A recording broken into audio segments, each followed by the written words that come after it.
Please be seated.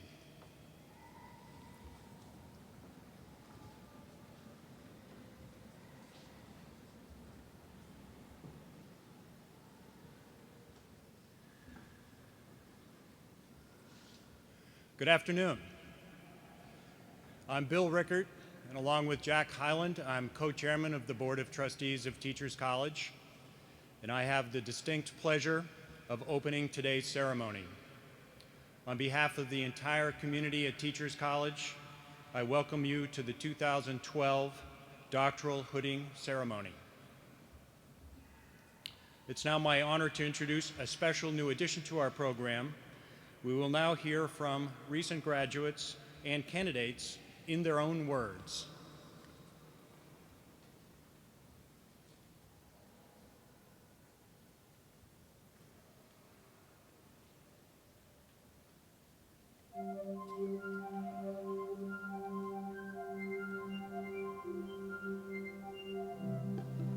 I had started my doctoral study in my 19th year of military service, so I began the program here in 2006 and defended my dissertation in 2011. I came to TC to study for my master's in psychological counseling. I've actually come to focus more on cognitive psychology. The attitudes and physical activity patterns of students have been my area of interest. I'm focused on Latin America, particularly the rural areas. I studied politics and education. I came to TC to study in a literacy specialist program. The education of deaf and hard of hearing program. I've been in the Department of Human Development, studying human cognition and learning. I've taken courses pretty much equal part in philosophy and communication. At Teachers College, I learned that nutrition is politics.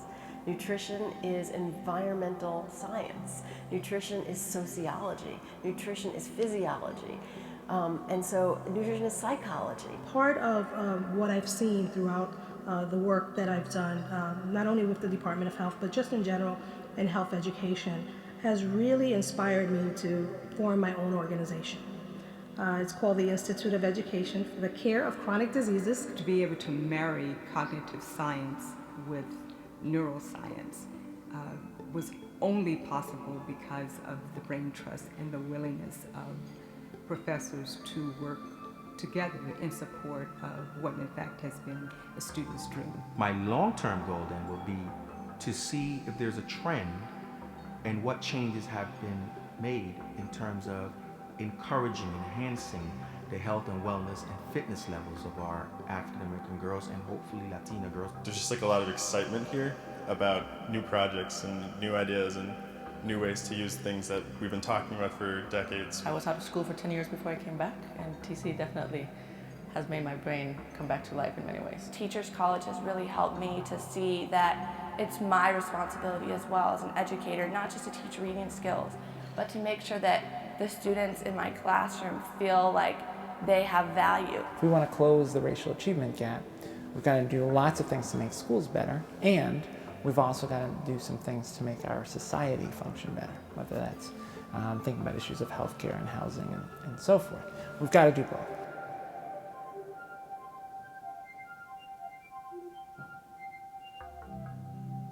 It's an amazing opportunity to learn among the people that set the standards for education in the country. It's just amazing to me, like having these courses with these professors, and they're writing my books, and if I have a question, I just ask the person who wrote it. If we can deliver a great educational message via television, via the internet, who knows who that's going to reach and what effects it might have. The value of in-classroom educators is extremely important, but so are educators like me who take a lot of the stuff from the classroom and make sure that it gets to the masses. Arts administration is business, and I always say I started my life as a professional artist, but my role is the bridge between the business community and the artistic community, and that is why I can be effective.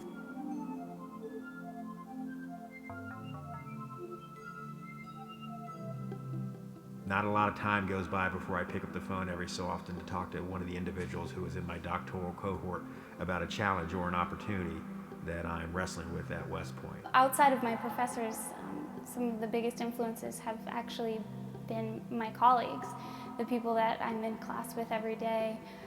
Just sharing stories, hearing experiences from all over the country and the world. I came here because I wanted to learn and to understand deeply the issues surrounding education so that I can challenge the theories of apartheid. I was around people who just let me be myself and sort of nurtured me in what I was interested in. We know that the support doesn't just stop when we graduate, that it continues in our respective professional fields. So I think support is definitely something very key to Teachers College. I think that I've gained a greater understanding of what it means to be a student, what it means to be a teacher, what it means to be an educated citizen. I really want to contribute maybe through an international organization or through an NGO. I want to enhance my knowledge base on research.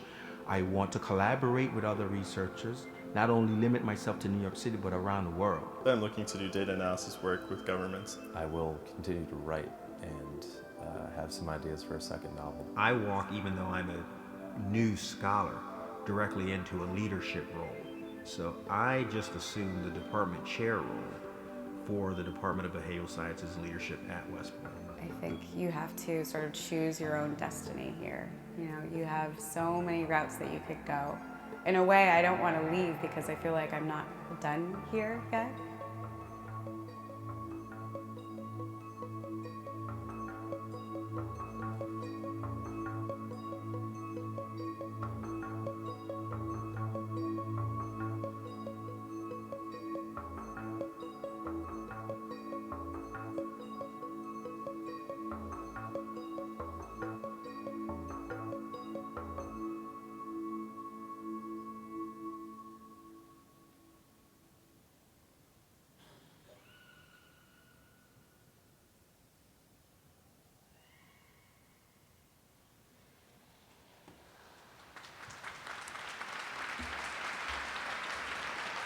Good afternoon, and welcome to the most joyous occasion on the calendar of Teachers College, when we honor the talented, energetic, and, in the case of our doctoral students, persevering men and women who have earned the right to be addressed as doctor.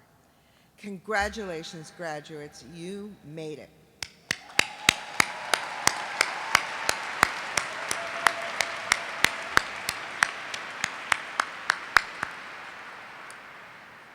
Congratulations to everyone who helped you make it to this day, our faculty, including your faculty advisors, and our dedicated staff.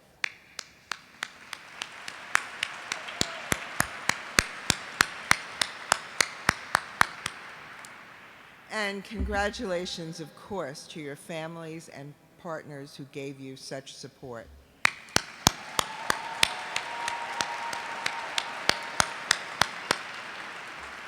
I want to especially congratulate all the little children in this audience, and the more noise you make, the better. It just brings me back to 35 years ago when I got my doctoral degree from TC, and I had 3 tiny ones of my own, so enjoy. Addressing a previous gathering of TC graduates similar to this one of my predecessors offered a sharp, wide-ranging critique of society. He took dead aim at old habits of thinking and acting within the academy and the professions. He warned graduates not to serve the autocratic society, which, he said, puts power in the hands of the few and trains them to use it in the interests of a privileged class. He drew distinctions between the need for Americans to accustom themselves to greater exactness and apply more certain measurement to their work, and the dangers of giving too little attention to the relative worth and moral significance of the facts at our command. He closed by exhorting graduates to rebuild the world. The cornerstone of the new state, he said, will be education, not merely instruction in things worth knowing, but also discipline in things worth doing. It will be education for citizenship in a society that is pledged to maintain justice for all and to guarantee to each the attainment of what he or she deserves. That was TC's pioneering leader and scholar, James Earl Russell, addressing the class of 1918, when World War I, the Great War, was dragging to a close. Russell could have been speaking today, when measurement reigns and inequities are rampant. The difference today is that advances in understanding learning give us new opportunities to transform education and society. Indeed, the 21st century, which still has 88 years to go, is shaping up as the century of the learner. We are experiencing major breakthroughs in cognitive and neuroscience and astonishing advances in digital technology that will transform education and galvanize learning for all, young and old, rich and poor alike. At the same time, we recognize that learning occurs everywhere, not just in school. Nearly 40 years ago, TC's great education historian and president, Lawrence Kremen, mapped that learning ecosystem. He noted that every family, every place of religious worship, every employer, every cultural institution, every medium, every organization plays an educational role, each with a curriculum that is taught systematically and deliberatively over time. Today, the learning ecosystem extends into cyberspace, where billions of learners are spending trillions of hours online. With people constantly in motion, sometimes collaborating, frequently colliding, and more often than not, alone together, who will make learning robust enough to bring out the best in every learner, while also serving democratic society's highest ideals? I think the answer lies beneath the hood of every graduate gathered in this cathedral. Yes, there are thousands of educators and of all stripes, including business executives, health professionals, teachers, scholars, policymakers, who have at their disposal powerful tools for making learning more effective, productive, and exciting. There are millions of iPads, smartphones, and apps, but the graduates in front of me are exceptional. You have earned your doctorates from the research institution known for virtually inventing modern education and for producing leaders in education, health, and psychology. That is more than a badge of distinction. It's a bond of trust between you and the students you teach, the patients you treat, the employees you guide, the organizations you lead, and the communities you serve. They look to you to help them learn how to become stronger, smarter, and healthier, to become better at what they do, and to lead lives rich in meaning and purpose. To be a graduate of Teachers College is to accept the call to serve society by upholding the highest ideals of our profession. Bianca Baldrige first heard the call while participating in an after-school leadership development curriculum at her Los Angeles high school. She took an immediate interest in community organizing. Like John Dewey and Larry Kremen before her, Bianca also realized that learning and social development occur outside traditional classroom settings as well as inside of them. She chose the community-based youth organization as the education setting in which to make her mark. Working closely with TC faculty, Bianca conducted an ethnographic study of a community-based organization in Harlem. She focused on how educators' understanding of Black youth shapes the organization's curriculum development efforts. This fall, Dr. Baldrige will join the faculty at the University of Wisconsin-Madison.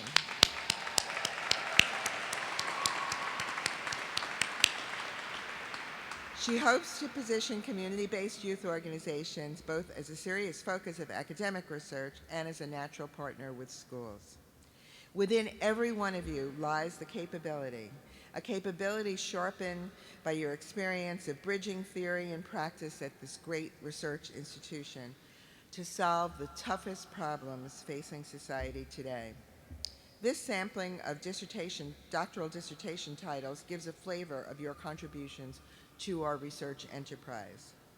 Helping prospective teachers to understand children's mathematical thinking, microaggressions and health outcomes for Latino Americans, understanding the influences of external characteristics and psychological resources, an assessment of the needs to bring heart patients and their caregivers, implications for improvements in science delivery and better patient outcomes. In pursuit of success, the educational identities and decision-making of African immigrant girls with interrupted formal education. We're on a mission here: institution building, education reform, and the rise of the charter management organization. In his book, Scholarship and Its Survival, the great historian Yaroslav Pelikan wrote that the most valuable of all natural resources is critical intelligence, and the most important of all national products is trained intelligence. Graduates, more than ever before, a world stuffed with information but starving for understanding, craves the fruits of knowledge that Teachers College has trained your mind to produce and deliver. Keep adding to the knowledge that you help to advance at TC. Draw on the wealth of life-changing experiences you enjoyed here. Build on the friendships you made here. And if you stay true to the path that brought you to Teachers College and direct your trained minds toward bettering the lives of all you meet, the dreams of every TC president who has ever stood here, from Russell to Kremen to Furman, will at long last be realized. Thank you. We have now reached the moment to present the Teachers College Medal for Distinguished Service, the highest honor the college bestows.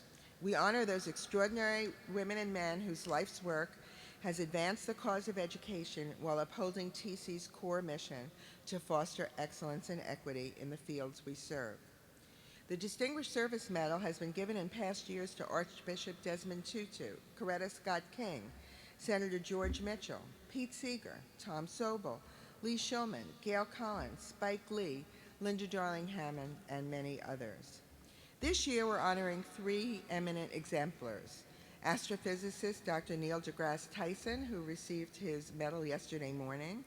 Undersecretary of Education Martha J. Cantor, who was honored yesterday afternoon. And now one of our nation's leading scholars and innovators in linguistic anthropology, Dr. Shirley Bryce Heath.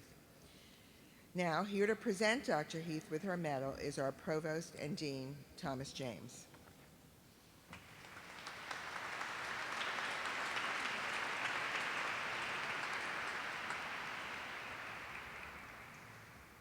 Thank you, President Furman.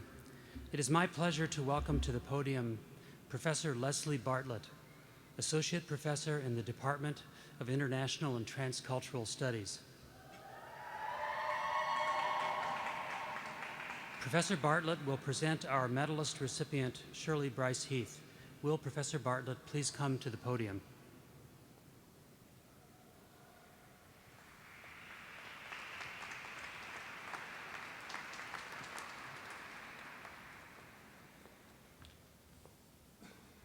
Shirley Bryce Heath.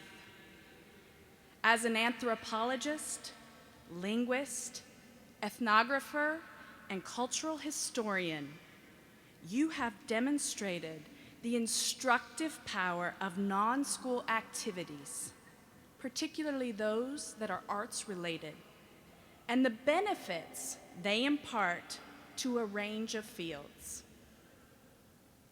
In Ways with Words, Language, Life, and Work in Communities and Classrooms, your classic study of 3 communities within the Piedmont area of the Carolinas, you shatter the notion that class and race are inherent barriers to achievement in school. You spotlight instead the role of language socialization by demonstrating how language itself shapes a child's understanding of how to approach problem solving, texts, and work. Ways with Words has ignited significant lines of research on language and literacy.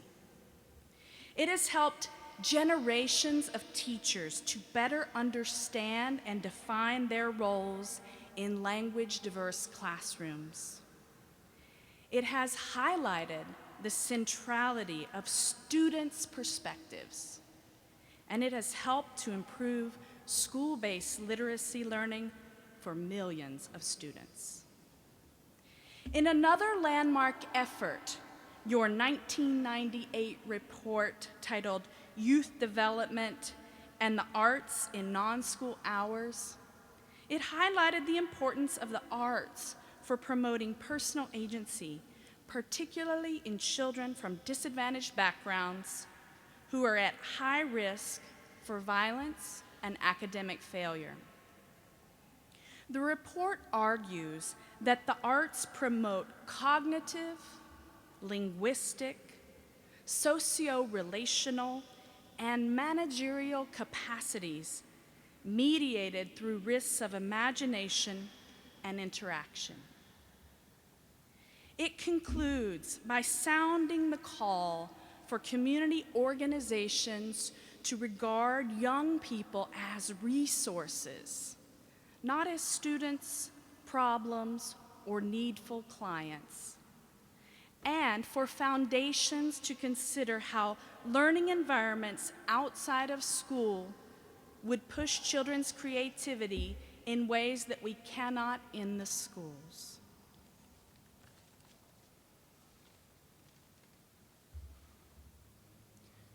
Shirley Bryce Heath, the role of a great researcher is to illuminate pathways, create knowledge, and communicate understanding that can improve the lives and life chances of people everywhere. For your profound and searching insights into the nature of language, art, and human development, I am honored to present you with the Teachers College Medal for Distinguished Achievement.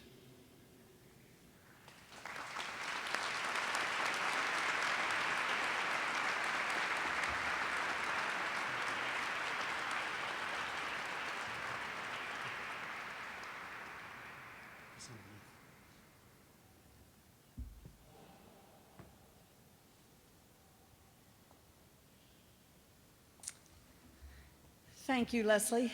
Thank you, Tom.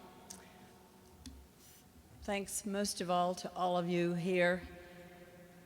I feel in many ways you have been very much part of welcoming me back into the Teachers College Columbia University community, and that now I join a legion of those who will go forward with many of the same goals that have been expressed here by our president, and also in my own work and in the work that all of you have done and will go forward to do in the future.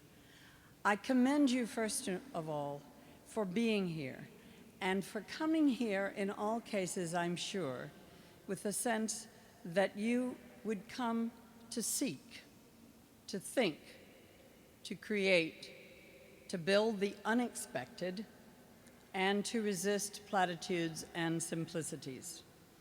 You have done so and will continue to do so. Our pride, hope, and expectations go with you as you exit these doors. But, and there is always a but in these ceremonious occasions, and it's the buts you have to watch out for. This week, in all the ceremonies you have, your friends and your family will constantly, at more times in your life than perhaps when you retire, be talking about your future. They'll be wanting to talk about where you're going. I, on the other hand, want to talk about going backwards. I want to go back to origins. And to do so, I want to give you an example. A couple of years ago, a book came out by Edward Duvall called The Hare with Amber Eyes. It was written by Edward, who was a young Jewish potter, ceramicist living in London, and he had inherited from a bachelor uncle a long-held family collection of little tiny carved creatures called netsukis in Japan. So Edmund decided to do the detective work to discover the origin of the collection. He was able to go back only as far as when those little creatures, including among them a hare with amber eyes, arrived in France. This was at a time when Matisse and other artists were mad about Japanese art.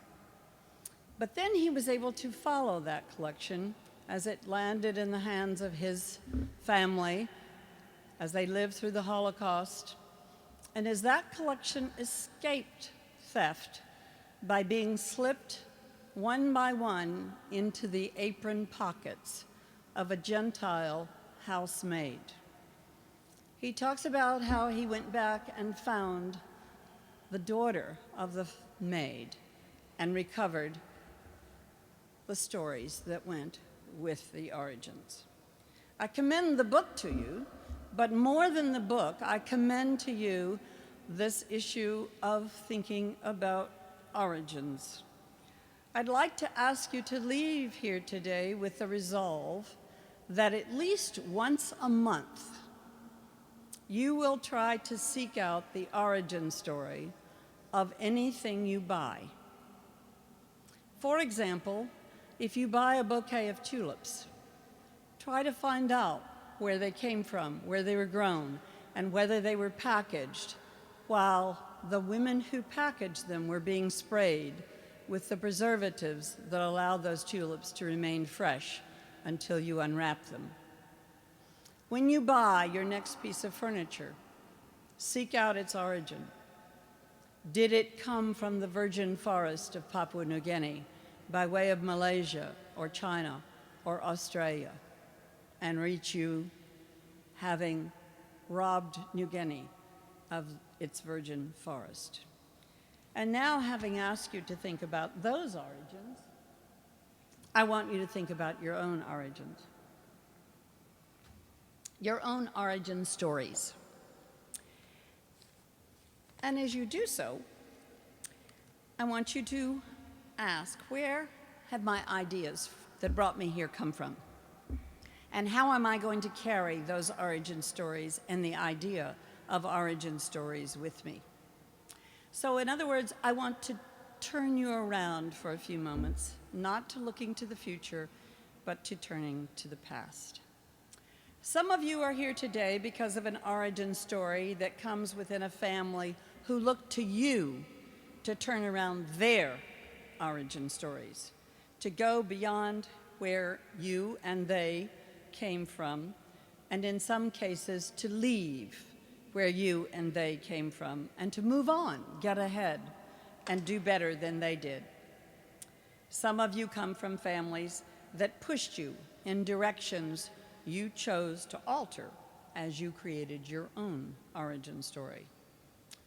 Regardless of your family origin stories, I know each one of you has come here in large part because you see yourself as a change agent. You have resolved to change others, to change their situations, their political surroundings, and their chances and choices of access. You came here because you have resolved to bring change to your village, your community, your nation, your ethnic group, and perhaps your religion. You want clean air and water, equitable schooling and health care, and better ways of finding peace in the world. You feel responsible for the fact that across the world, more people have access to cell phones than access to clean water and toilets. But why have you look at your origin stories? What origins might these be? If you will, close your eyes for a moment, lower your shoulders, breathe. It's been a tense day, a tense year, and try to remember the first time you were aware of being special, of being you, with your talents, your will, your interest, and your creativity. Think for a moment about the first time you felt the pulse of your own energy as you imagined a world changed by you through your creative will and sense of, I can, I will, I know I will. Finally, try to remember when you first had a sense of ethical, spiritual commitment to your imagined origin stories, pointing you toward the futures that you linked then with the close realization and experience of your origins back in a village, in a community, in a context where no one else had ever gone where you now are. When do you first remember thinking, "This I believe"? Witnessing harm to the weak from those in power in your own family, school, neighborhood may have given you this origin story. As a small child, you may have come to believe that someday you would be the one to protect the weak, stand up for the weak, and believe in them. Social justice is that belief. Others of you may have your primary origin story as you close your eyes and think back of your belief in nature. You'll remember the forest or the park near your childhood home. You'll hear your grandfather explain the wonders of a bird hatching from an egg, or watching the unfolding of a peony flower from a tiny bud into a flower that can never be folded back into the tiny, small, hard ball from which it came. From that origin, you have willed that the environment is your responsibility, and you have committed yourself to take on that charge. Our environmental future, the health of our planet, is that belief. Or your particular origin story may rest in the first time you remember knowing that you could make a difference if you believed in democracy for your country. If you believed in working for equity of access to education, deliberative politics, and health care for all those in your country. In that origin moment, you began to feel deeply your role in the route to democracy in your homeland. Governments around the world, directed by respect, a sense of equity, and deliberative judgment, are that belief. Yet beyond all these and the many other origin stories that you have come up with, and others around you as well, is one common origin story that brings all of you here today. That is the multitude of origin stories folded in the gift of the hypothetical, the sense of being you within the tiny two-word question, what if? Here I tell an origin story from Damon, a young man from an inner-city neighborhood in Boston. Along with several of his friends and a teaching artist, in 1991, Damon started what is perhaps the most unusual and effective youth arts community building organization I know. Damon and his friends are now in their 30s, but I've known them since they began the organization when they were about 14 in middle school, in the Martin Luther King Jr. Middle School. One day when Damon was about 17 and we were driving somewhere to pick up something, I asked him, "How did you come to do this work, to believe so fervently in the role of visual arts in the lives of young people living in troubled and dangerous neighborhoods?" Damon looked at me and then he began. "When I was born, something went terribly wrong. My mother became deaf and mute. She never forgave me. My grandmother and I did all we could to communicate, bring her into the mother-child embrace, enrich her life, all to no avail. As a little boy, I could not, of course, stop trying, and then when I was 4, I began drawing, almost out of desperation. I showed her my pictures. Finally, she and I learned to communicate through my art and later my written words. With my art, found a way to hold my mother's hand and help her on the way to forgiveness before she died. The gift of the hypothetical, the what if, let this little boy imagine a mother's forgiveness. This gift propelled him to move forward in his own life to ensure that other young people growing up in circumstances perhaps not just like his, but certainly circumstances of violence and trouble and poverty, would have the chance to find that art communicates where no words can or may be spoken or heard. Brain scientists tell us that we have this gift of the hypothetical and the empathetic because our brains have an as-if body loop mechanism. Our bodies respond in ways that do not correspond necessarily to current reality when we bring up what some call our future memories. The brain responds to our what if and as if as it sculpts the new by creating what can be and not what is. In doing so, we delimit, we eliminate, we select, we categorize, and we forecast steps to try. We put ourselves into the place where artists and scientists do their work, the hypothetical. They ask, if this, then, I wonder. Now let's try. Thus, we originate an envisioning that puts us at the center, for ultimately within these imagined origins of action, we play the central role. We become the little boy who draws him and his mother into the future.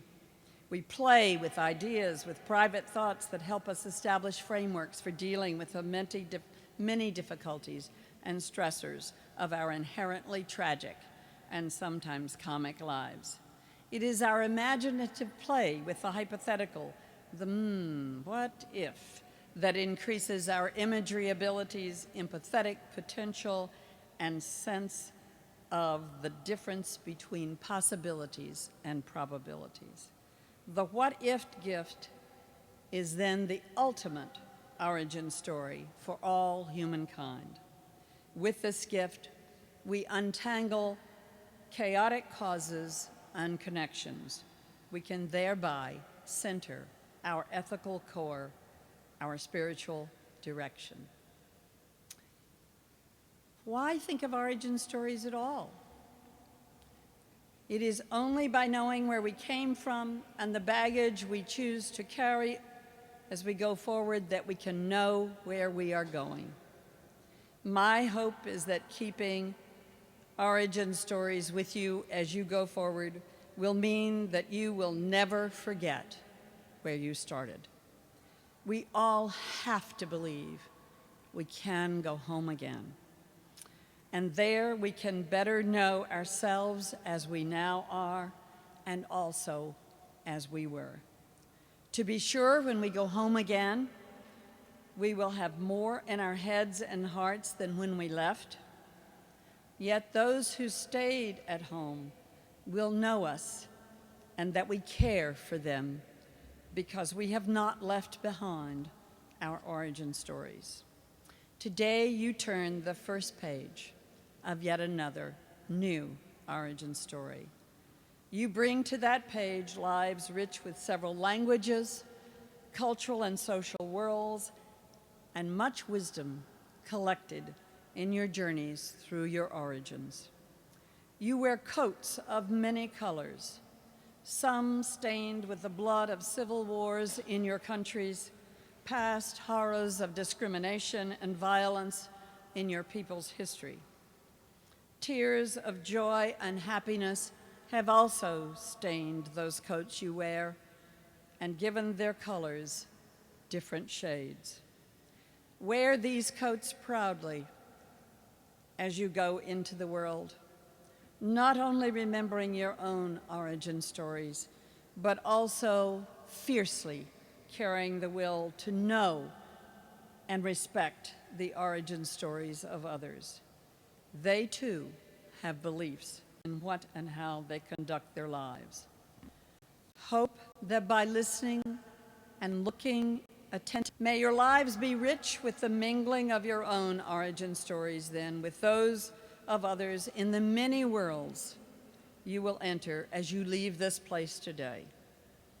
As you go, I wish for you what Tagore, the great Bengali Renaissance poet, philosopher, and educator dreamt of: a spirit and belief fulfilled role in bringing about harmony of universal humanity through freedom of mind and spiritual sovereignty among those with different origin stories.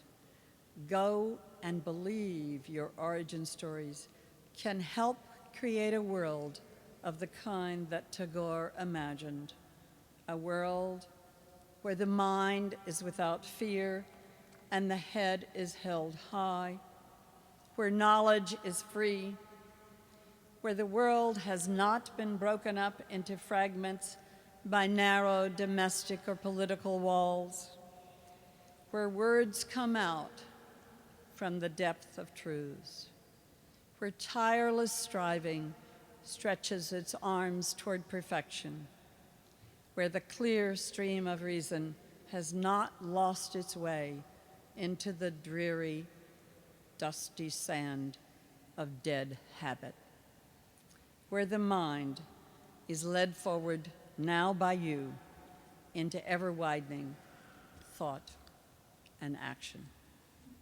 Thank you and congratulations.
What a remarkable instrument. It is now our pleasure to introduce the department chairs, who will in turn announce each graduate as he or she is hooded by the provost and dean of the college, Dr. Thomas James.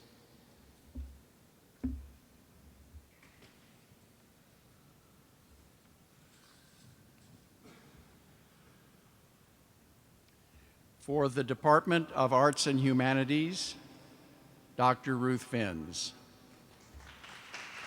Good afternoon. If we were to tell the stories of arts and humanities, one might be Joshua Rennick, who just played the sax for us. He'll cross the stage in a few moments and be reintroduced as a graduate of our department. The most effective way probably to introduce arts and humanities might be to ask you to look at the dissertation titles of our 2012 doctoral candidates. From explorations in the arts, literature, music, languages, and cultures to new media at the heart of our digital age, from the artifacts we inherit from the past to a search for philosophical and historical perspectives and understandings that inform our futures. These are our subjects and passions. These are what guide our research and teaching as we seek to examine diverse forms of human expressions that encourage deeper aesthetic and ethical understandings of human learning and resourcefulness. Please join Arts and Humanities staff, students, and faculty in celebrating the accomplishments of our 2012 doctoral candidates.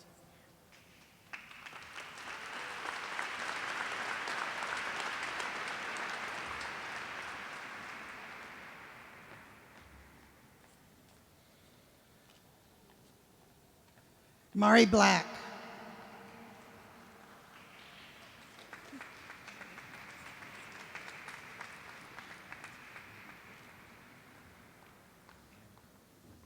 Daniel Brown.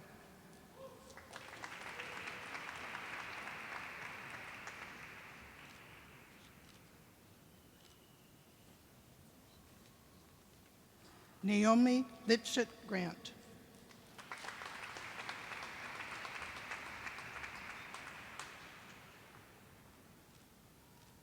Christina Camarano.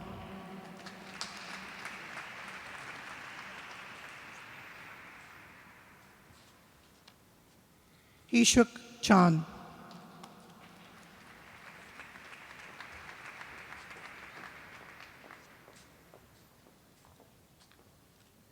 Yoonjung Cho.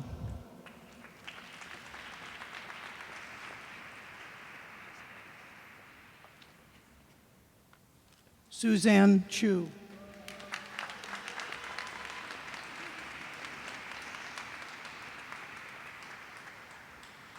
Martha Crowley.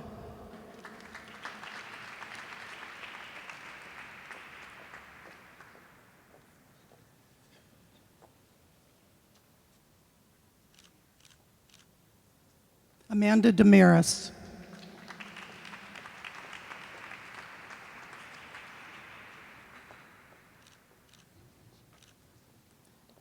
David Goldberg.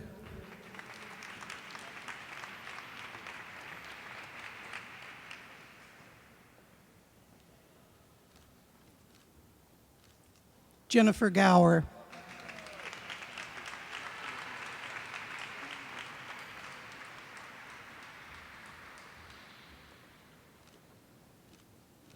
Matthew Hayden.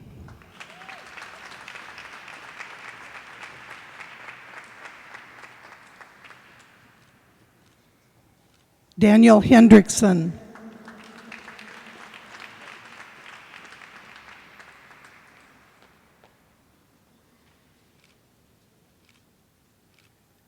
Uzma Akhand Hussein.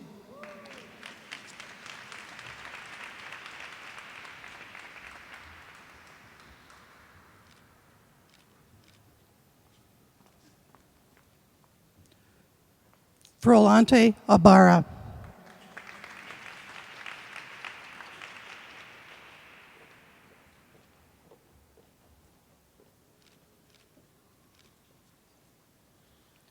Giovanni Ildefonso.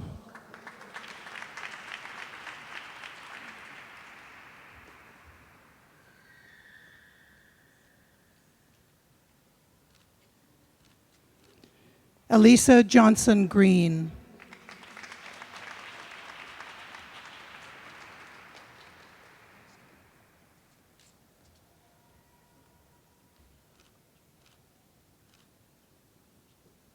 Jane Kahn.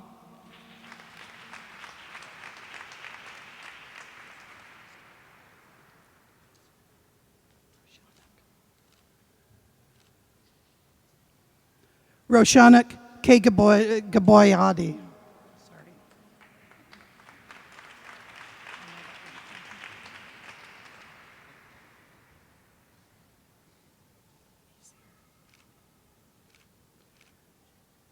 Beverly Lapp.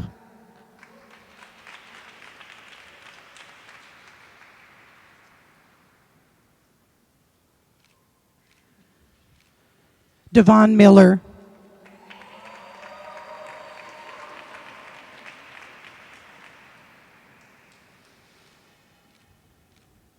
Daniel Nichols.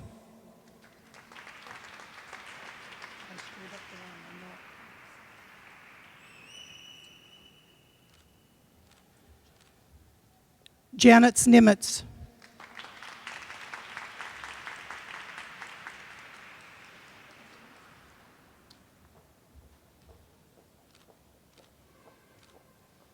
Lance Osier.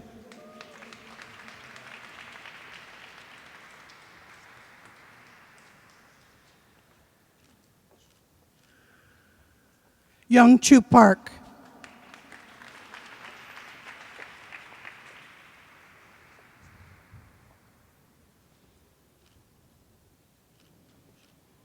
Sharon Gay Pearson.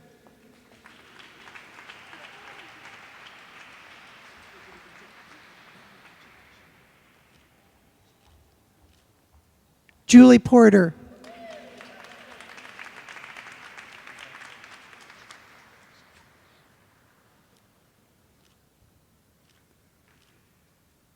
Shyla Rao.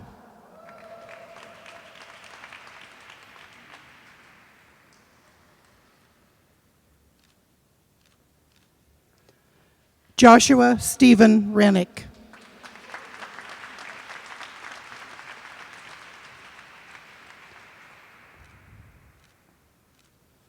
Mary Schwartz.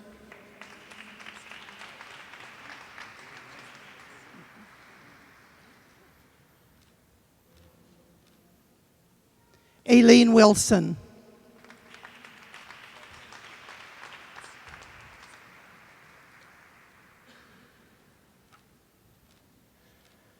Congratulations, graduates of Arts and Humanities.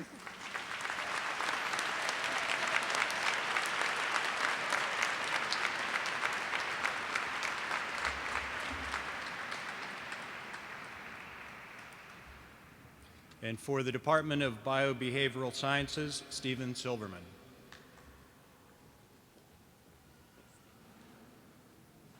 The Department of Biobehavioral Sciences has programs in communication sciences and disorders, in neuroscience and education, and in kinesiology and movement science. Our faculty and our students study areas related to speech, physical activity, and movement from birth through much later in life than that. And we study both healthy and other populations. And I'm pleased to present this year's graduates of the Department of Biobehavioral Sciences.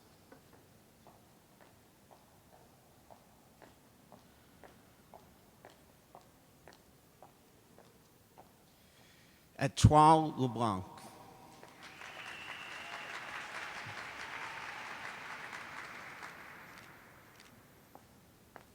Victor Ramsey.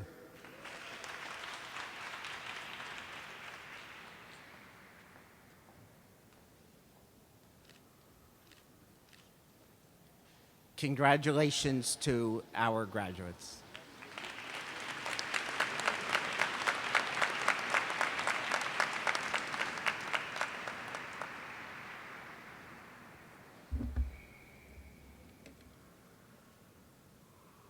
For the Department of Counseling and Clinical Psychology, Marie Maville.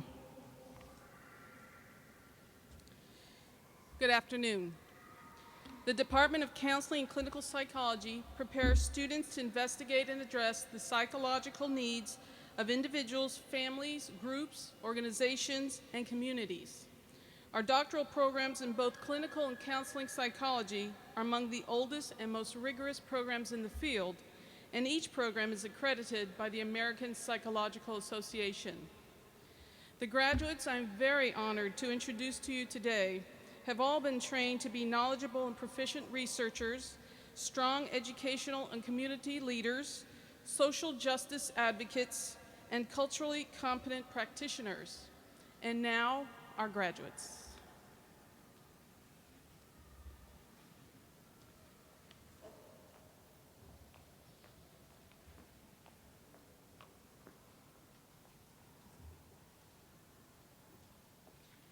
David Anderson.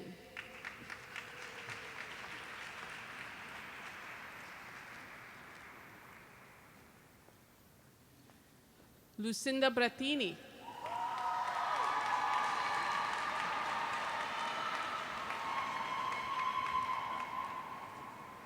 Ashley Brown Bullock.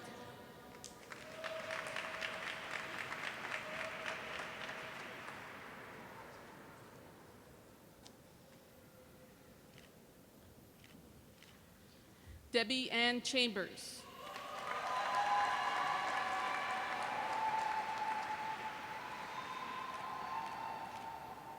Sarah Evans Feldman.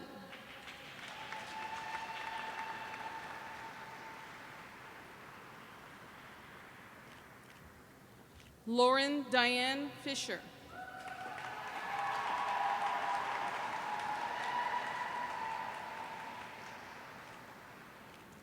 Karen Gelder.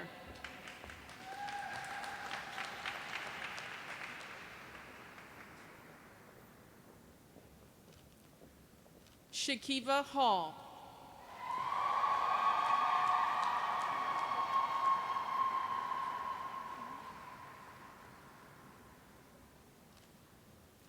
Mia M.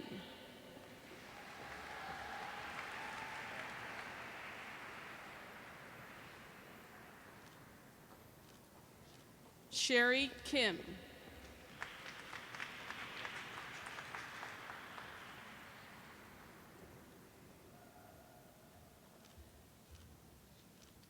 Yi Jun Lee.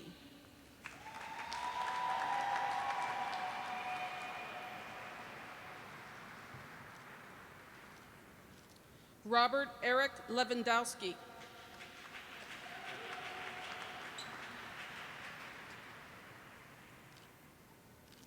Joseph McGowan.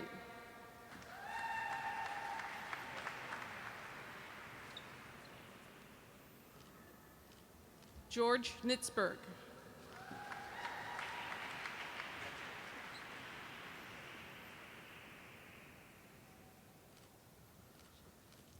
David Rivera.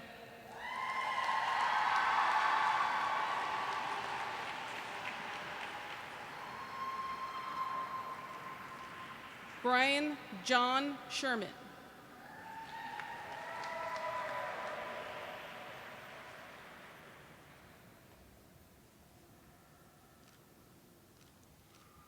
Sidney Smith III.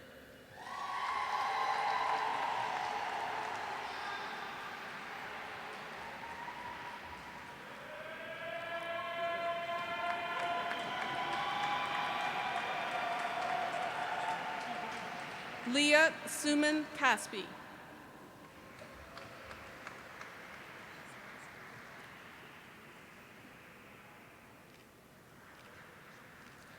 Nicole Watkins.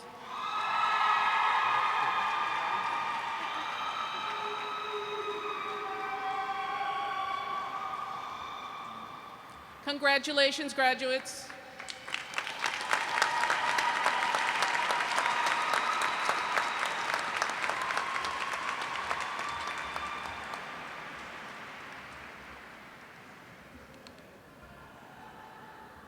For the Department of Curriculum and Teaching, Marjorie Siegel.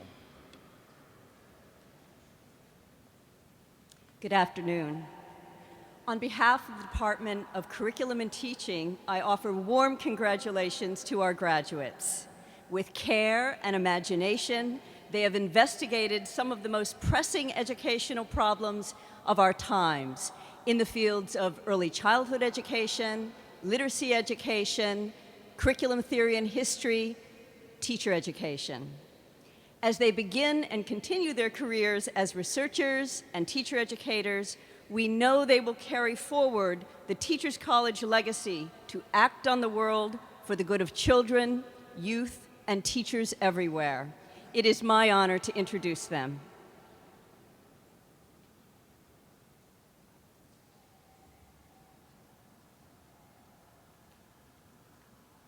Katie Armstrong.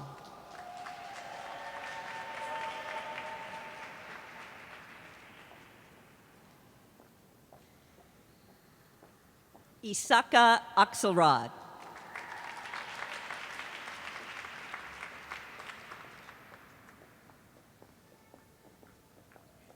Lee Maurice Caraballo.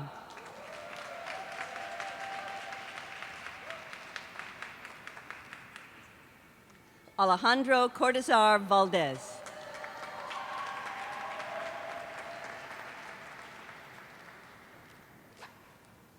Laura Malarkey.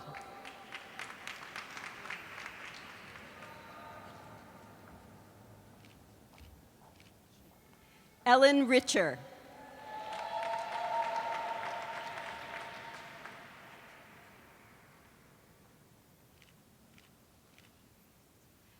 Emily Butler Smith.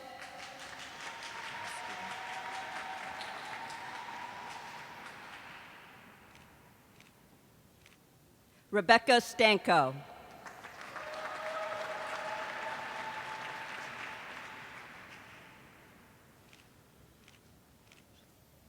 Congratulations all.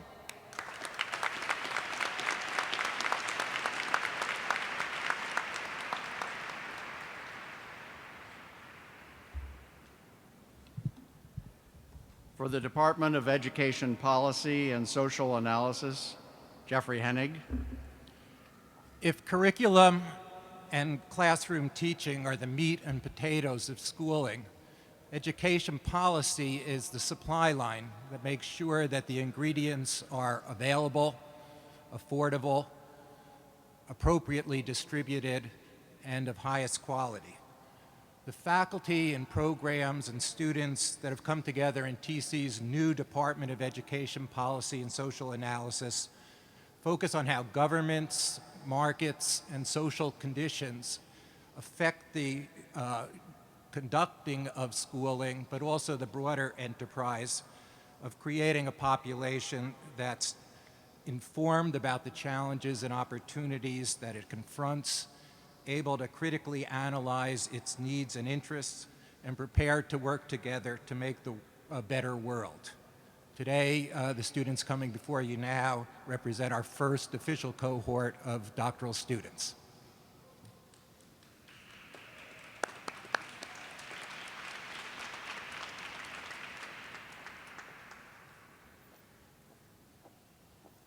Bianca Baldridge.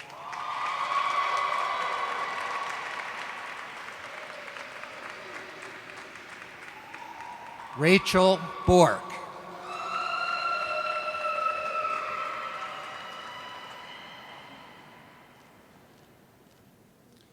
Marisol Cunnington.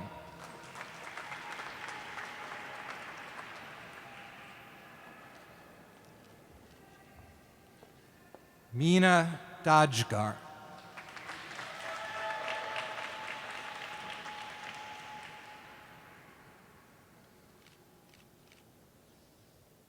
Jonathan Gurko.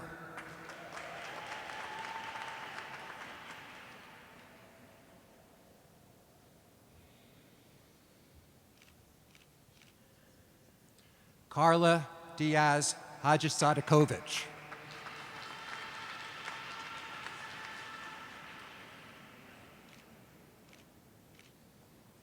Michelle Hodara.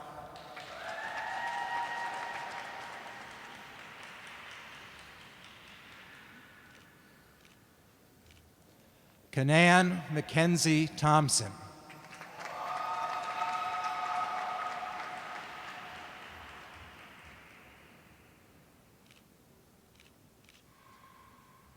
Rachel Rosen.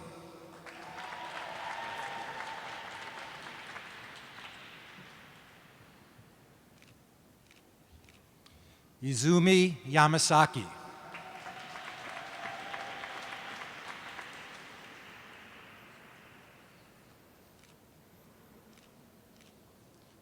Congratulations, EPSA grads.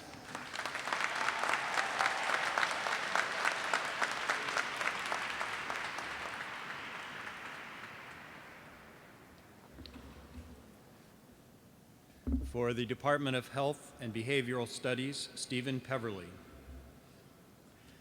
Good afternoon, and a personal thank you to all of you for all that you've done for our students.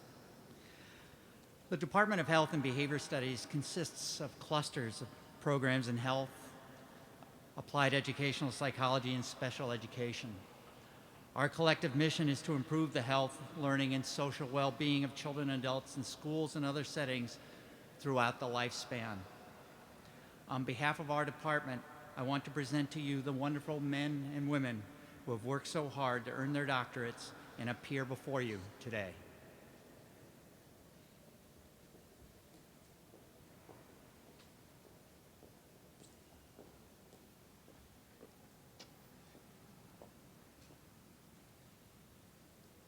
Judith Rosemarie Blair.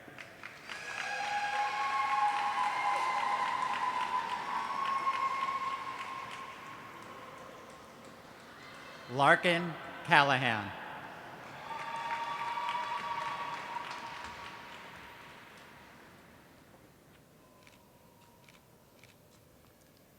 Jin Chuck Choi.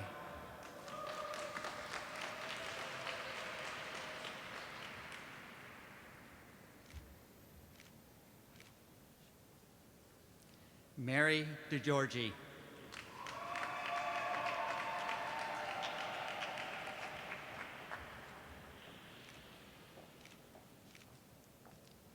Lynn Du.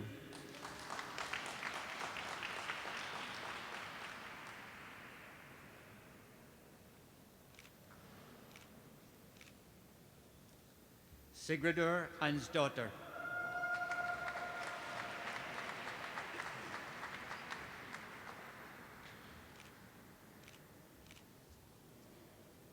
Larissa Fedak.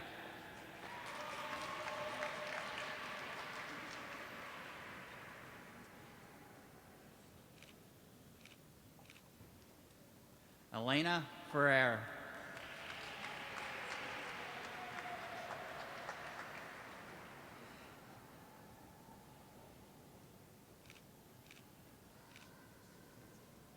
Jessica Gleason.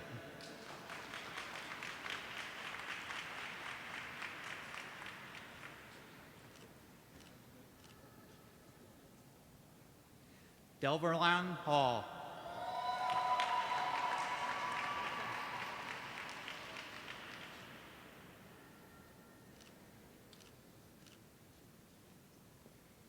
Nicole Harris Hollingsworth.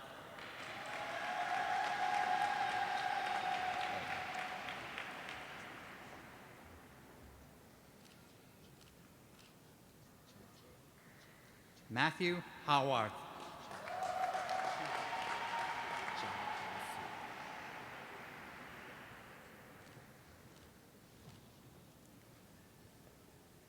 Ja Hao Su.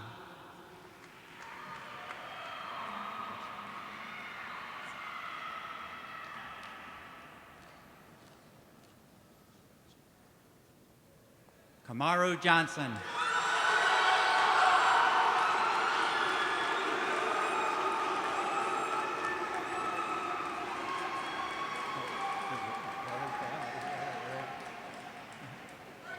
Sheba King.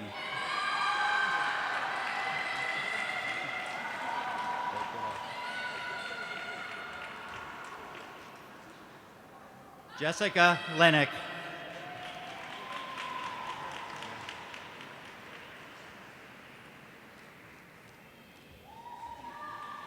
Patricia Lopez.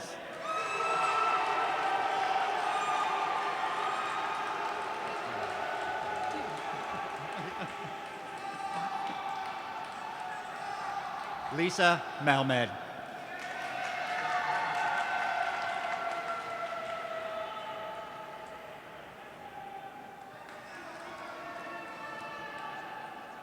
Nicole Miller.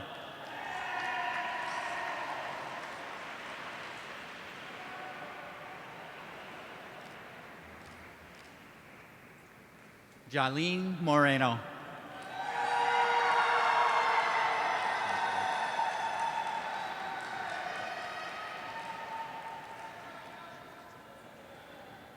Michelle Rivet.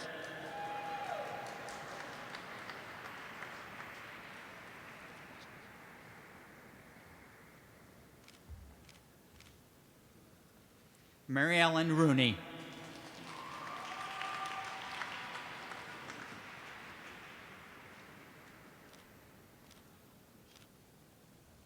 Amy Schmid.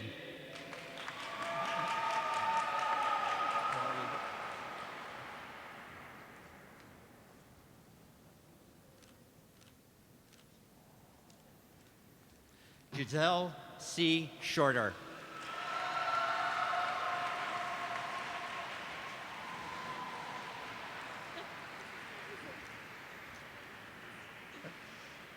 Kelly Sickle.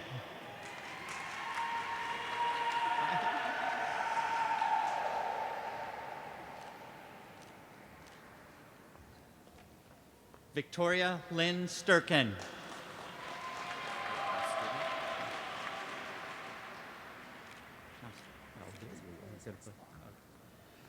Elizabeth Lewis Westfall.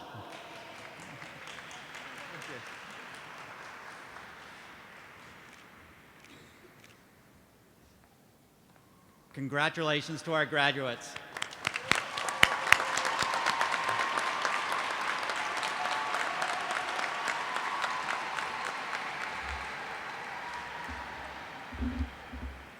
For the Department of Human Development, John Black.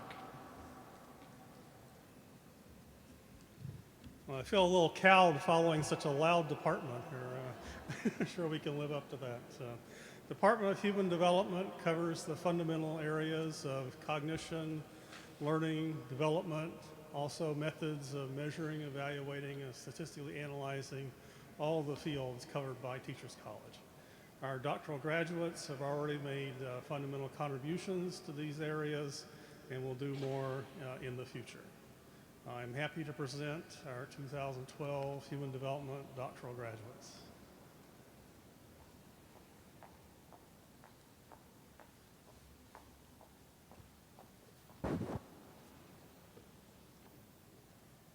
Rita Barajas.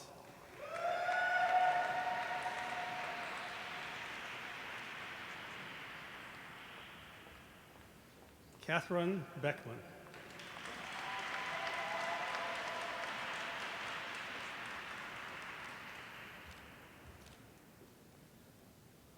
Siphon Cheng.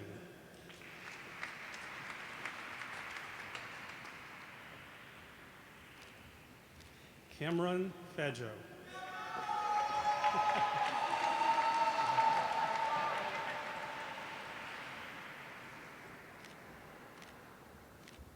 Saranda Sonia Guga.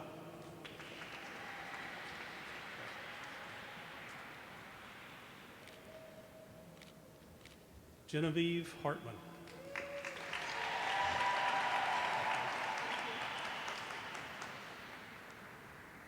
Alexandra Holod.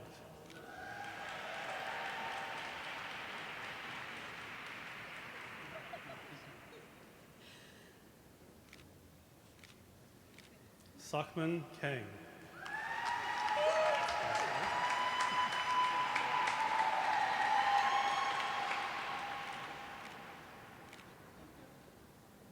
Sadia Khan.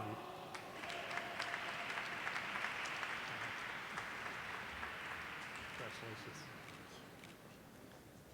Shai Maddox.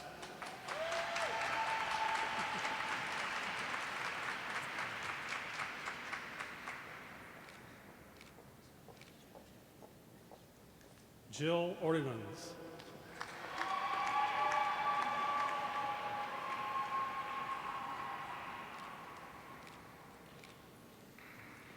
Nina Philipson Hetzer.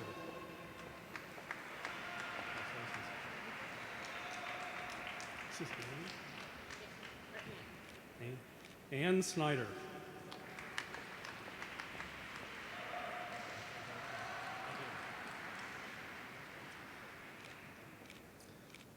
Jonathan Vitale.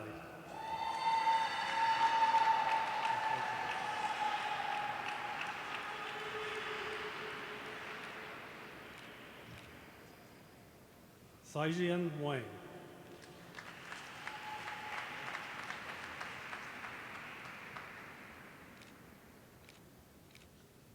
Congratulations, Department of Human Development graduates.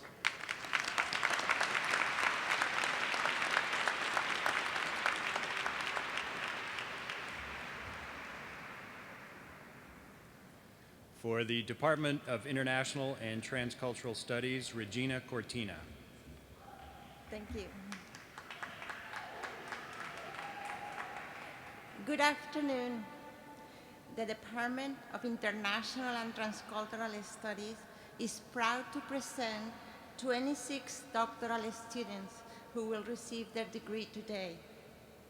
The department has two main programs, the program in International and Comparative Education and the program in Anthropology.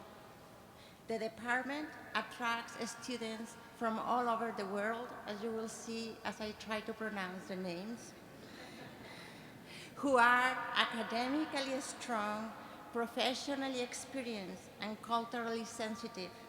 They will use what they learn at Teachers College to work on educational development in international agencies, in governments and non-governmental organizations, in academic institutions all over the world, and in the private sector. Please join me in congratulating the doctoral degree recipients of the Department of International and Transcultural Studies.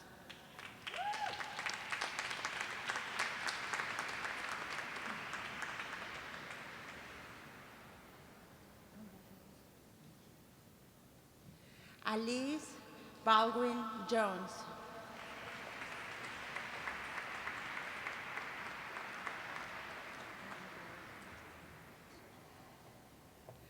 Ramatu Bangura.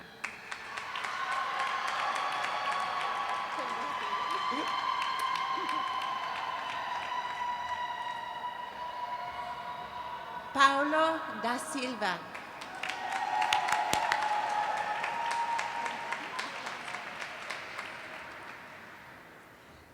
Leah Gogol.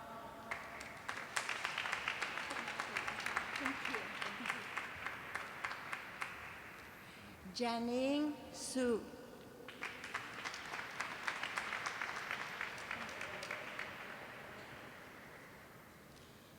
Luis Wang.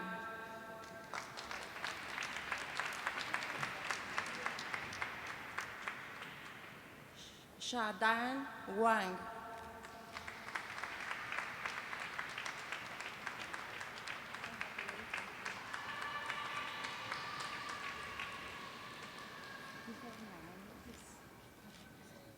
Naomi Cano.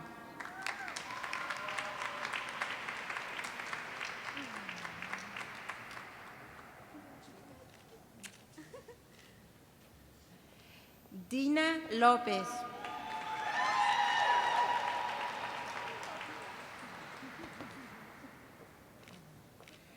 Antonia Mandri.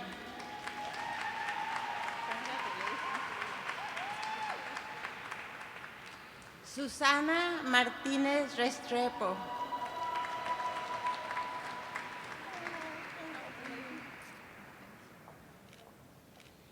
Mahan Mela.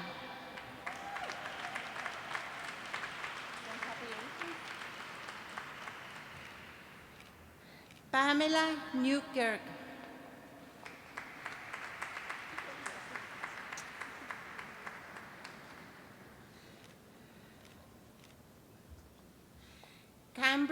Russell.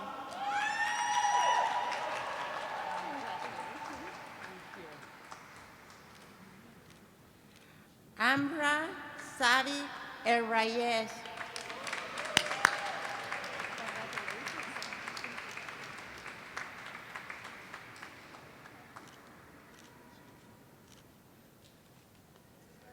Laura Schreiber.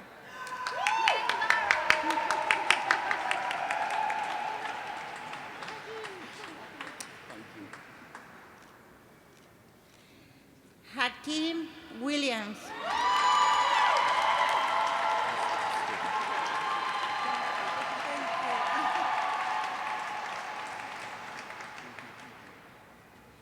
Teresa Williams.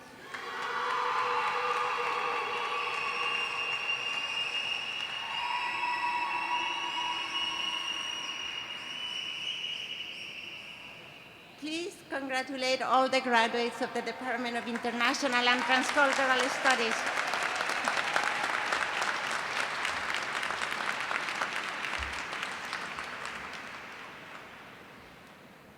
For the Department of Mathematics, Science, and Technology, O. Roger Anderson. Thank you very much. On behalf of the Faculty of Mathematics, Science, and Technology, I'm very pleased to present our Doctor of Education and Doctor of Philosophy candidates. Will they please come forward?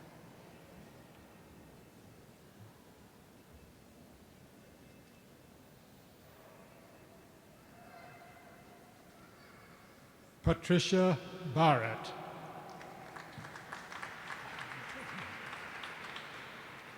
Alyssa Berg.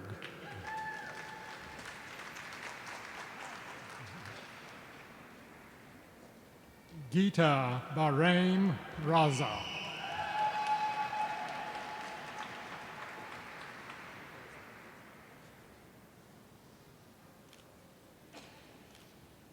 Perrine Boer.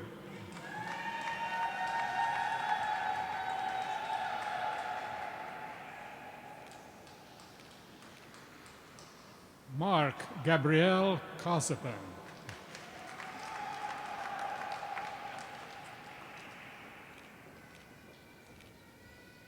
Carla Fisher.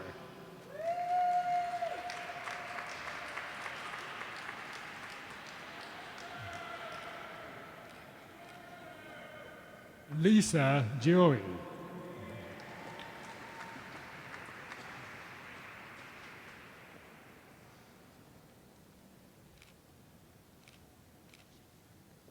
Nilgun Gunbas.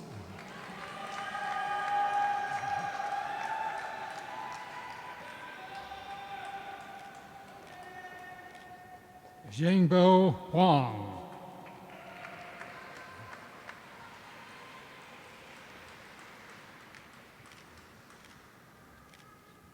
Lydia Zhou.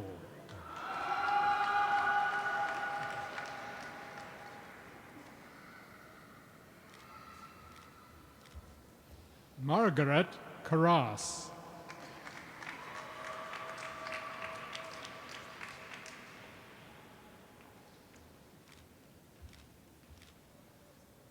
Barbara Lawrence.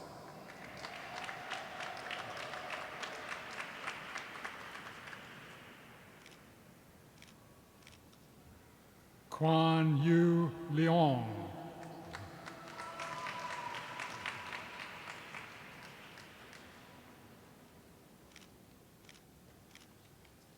Dao Chuan Lee.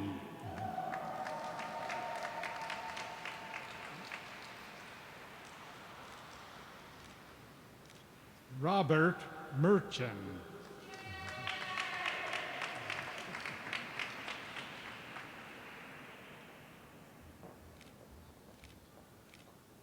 Diane Murray.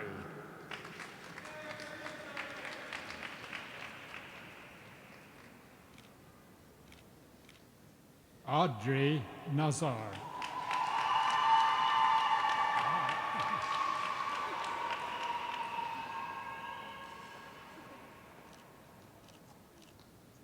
Thomas Stephan Netuno.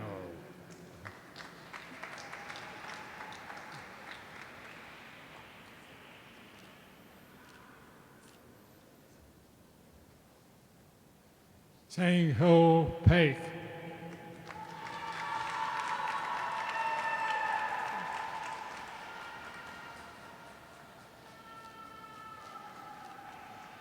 Catherine Quinlan.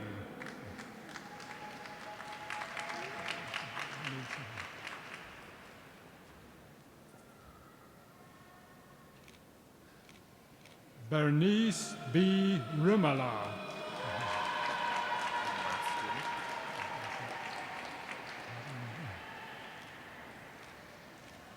And Tanzina Taher.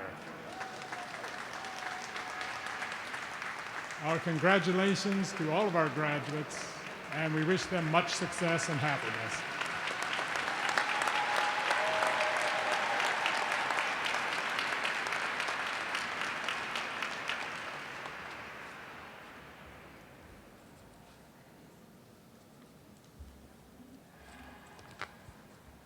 For the Department of Organization and Leadership, Warner Burke.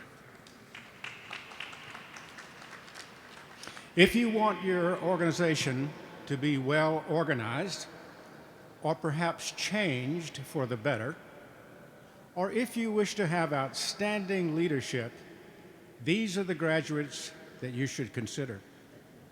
Bear in mind, however, that what they will charge you for their services tomorrow will be twice as much as it is today. And if the person has gray hair, it will be triple what it has been. Let us welcome now these wonderful graduates from the Department of Organization and Leadership.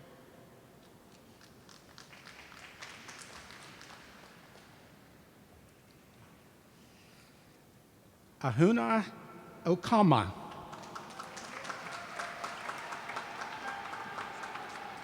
It's good, they're big letters. Oh, hi, Barry.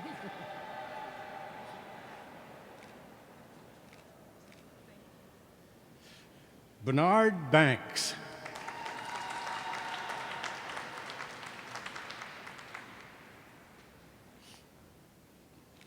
I can pronounce your name. Carol Baraldi.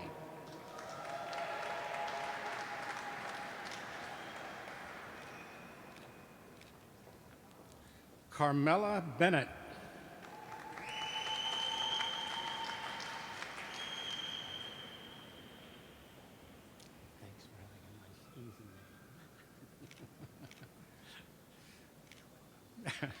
Marion Bott.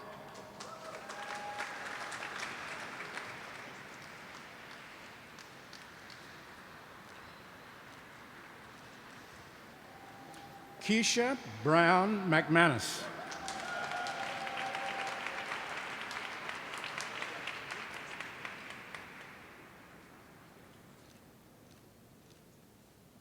Madeline Caffiero.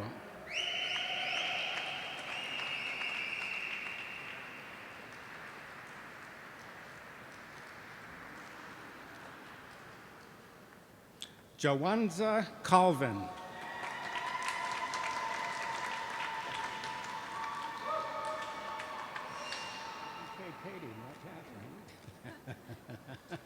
Katie Conway.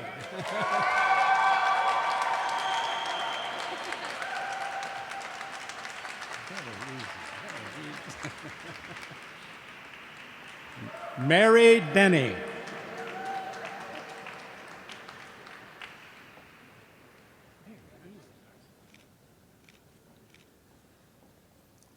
A.E. Dreyfus.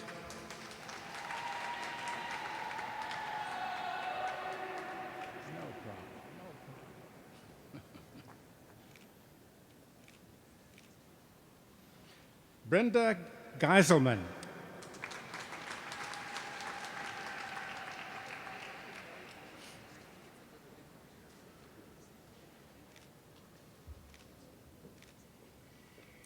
Robin Goodrich.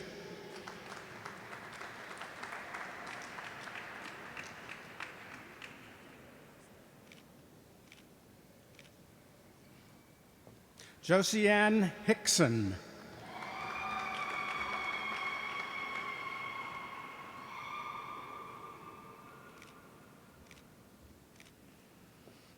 Joyce James Husey.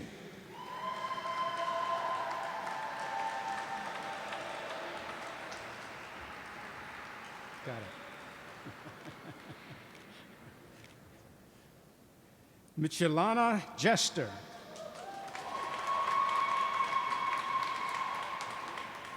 Nice and easy, all right? No problem. Eric Johnson.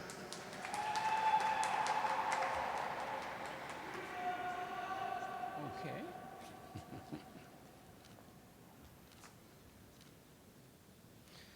Senya Michelle Coe.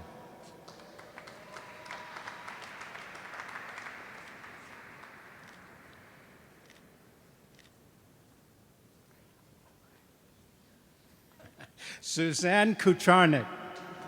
Kucharzik. I didn't practice enough.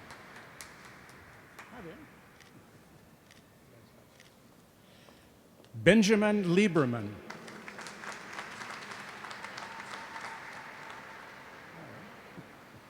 Easy name. Anne Masterson.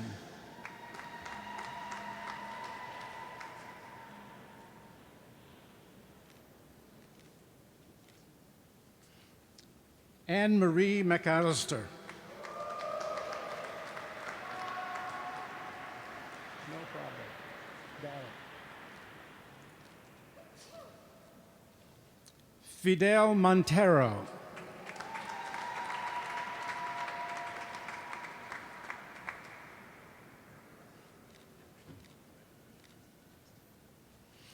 Kimberly Pereira.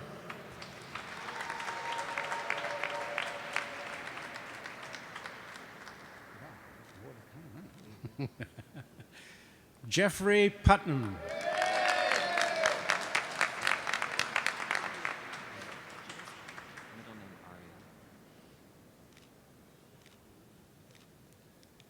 Janice Aria Reed.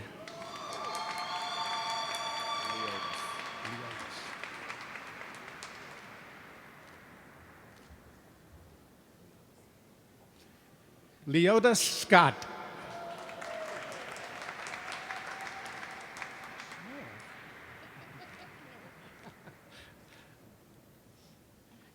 Elaine Smith. No problem. I changed it just for the occasion. Sharon Sussman.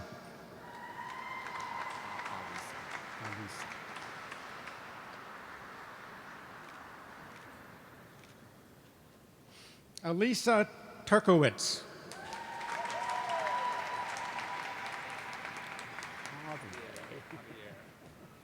Got it.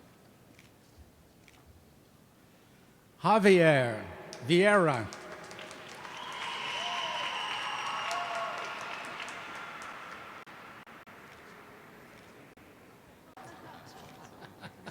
Yeah. Andrew Zuckerman.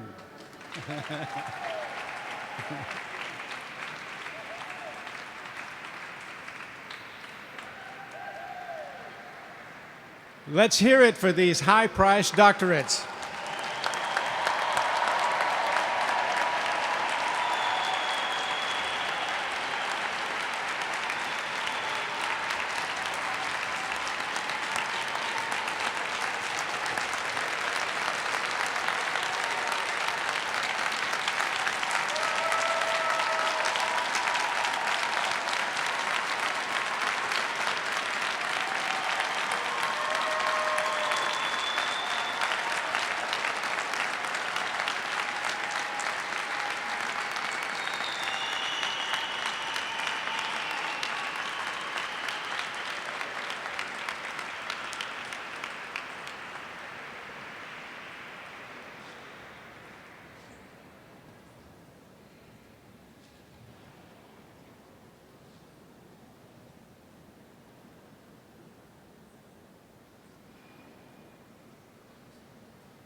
Graduates, I'll say it again, graduates.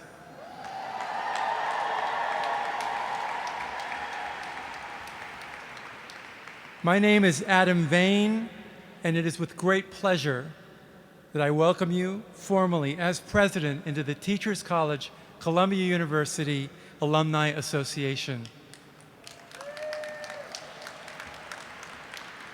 You are joining a body of some 90,000 professionals from all our departments and programs in all walks of life, at all stages of careers, who have owned their own gifts, been inspired by great teaching, and made a significant mark on the world. They have done this with the support of the people around them, like those around you today, family, friends, teachers, administrators, benefactors, and fellow alumni. I stand here representing those 90,000 with an invitation to actively participate in our association. We are your colleagues, collaborators, and supporters, and what holds us together are the crucial values we bring and the resonance we feel from our connection to our alma mater. If your time was anything like mine, there were times you experienced supreme puzzlement, sleep deprivation, and bone weariness, coupled with brilliant moments of insight, flashes of inspiration, and exuberant laughter. If your future here is anything like mine, I can assure you that your continued connection to TC will bring you lifelong learning, greater insight, and supportive connections. This is a precious moment, and right now your focus is and should be on your work and careers. Your destiny awaits, and the opportunity calls to do important things in education, healthcare, psychology, and organization development. And please know, you also have a home and rich community here at TC, which you can tap into both physically and virtually through the Alumni Network. Your fellow alumni, along with all the people here, wish you all the best in your endeavors. And we hope you give us the opportunity to join and support you along the way. Welcome.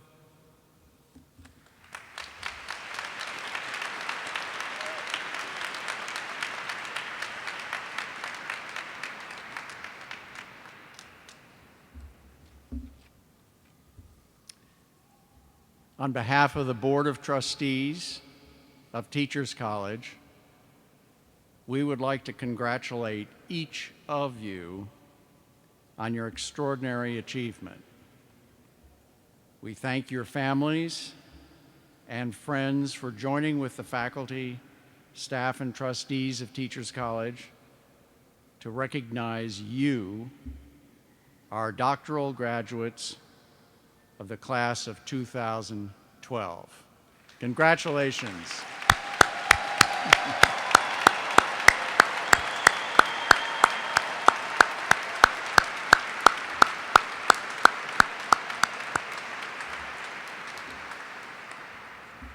Please join us for light refreshments in Russell Courtyard, Teachers College.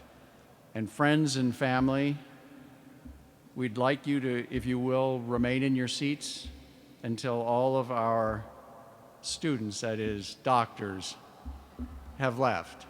Thank you.